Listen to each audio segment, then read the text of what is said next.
আর এই সত্য কথা বলার জন্য আমাকে প্রাণনাশের হুমকি দেওয়া হয়, আমাকে মারার হুমকি দেওয়া হয়, আমাকে হত্যার হুমকি দেওয়া হয়।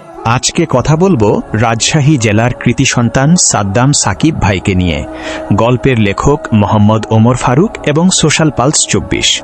রাজশাহীর পদ্মা নদী যেমন সমস্ত উত্তাল তরঙ্গকে বুকে ধারণ করে শান্ত ও দৃঢ়ভঙ্গিতে বয়ে চলে, সাদ্দাম সাকিব ভাইয়ের জীবনটাও যেন ঠিক তেমনই এক গল্প।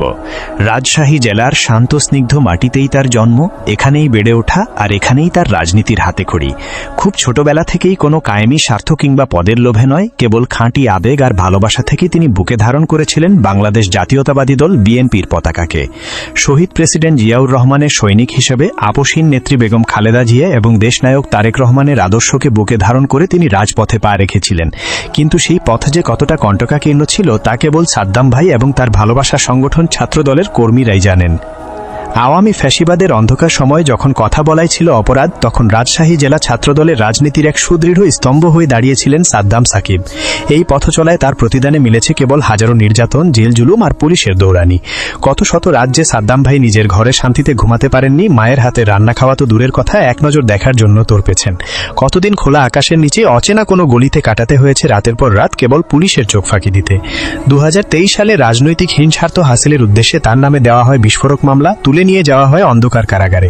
এছাড়াও একের পর এক মিথ্যা মামলা ঝুলিয়ে দেওয়া হয়েছিল তার নামে। কিন্তু লোহার গড়াত কিংবা অন্ধকার কারাগার কোনোটাই সাকিব ভাইয়ের মনোবল ভেঙে দিতে পারেনি। জেল থেকে বের হয়ে প্রতিবারই তিনি রাজপথে ফিরেছেন দ্বিগুণ তেজ নিয়ে। যেখানে অনেকেই রাজনীতির সুফল কিংবা পদের আশায় থাকেন, সেখানে সাদ্দাম সাকিব ভাই ছিলেন একেবারেই ভিন্ন। দুঃসময়ে দলের কোনো মিছিল মিটিং তার উপস্থিতি ছাড়া পূর্ণ হতো না। মামলা হামলার ভয় উপেক্ষা করে নেতাকর্মীদের আগলে রেখেছেন ছায়ার মতো। পকেটের নিজের জমানো শেষ টাকাটা খরচ করে সংগঠনের ভিত্তি শক্ত করেছেন, কর্মীদের পাশে দাঁড়িয়েছেন বড় ভাইয়ের মতো পরম স্নেহে।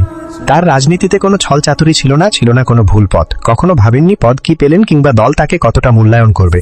দুঃসময়ে তিনি যেমন ছিলেন রাজপথের নির্ভীক যোদ্ধা, সুসময়েও তিনি একইভাবে জনগণের সেবায় পাশে থাকার অঙ্গীকারে অবিচল।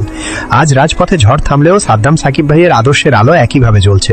শত ত্যাগের পরও তিনি কখনোই নিজেকে অহংকারী কিংবা পদের দাবিদার হিসেবে উপস্থাপন করেননি। পদ পদবীর প্রতি তার কোনো লোভ নেই, কোনো মোহ নেই। তিনি হাসি মুখে একটি কথাই সবসময় বলেন, আমি কোনো পদ পদবীর বড় নেতা হতে চাই না, আমি কেবল আমার এলাকার কৃতি সন্তান হতে চাই।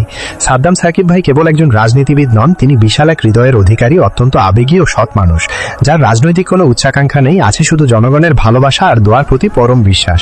রাজশাহীর প্রতিটি রাজপথ, প্রতিটি বিএনপি ও ছাত্রদলের কর্মী সাক্ষী, সাদ্দাম সাকিব ভাইয়ের মতো নিঃস্বার্থ ত্যাগের প্রতীক যুগে যুগে তৈরি হয় না। দল তাকে যতটুকু মূল্যায়ন করুক না কেন, জনগণের হৃদয়ের মণিকোঠায় তিনি আগেই জায়গা করে নিয়েছেন চিরদিনের জন্য।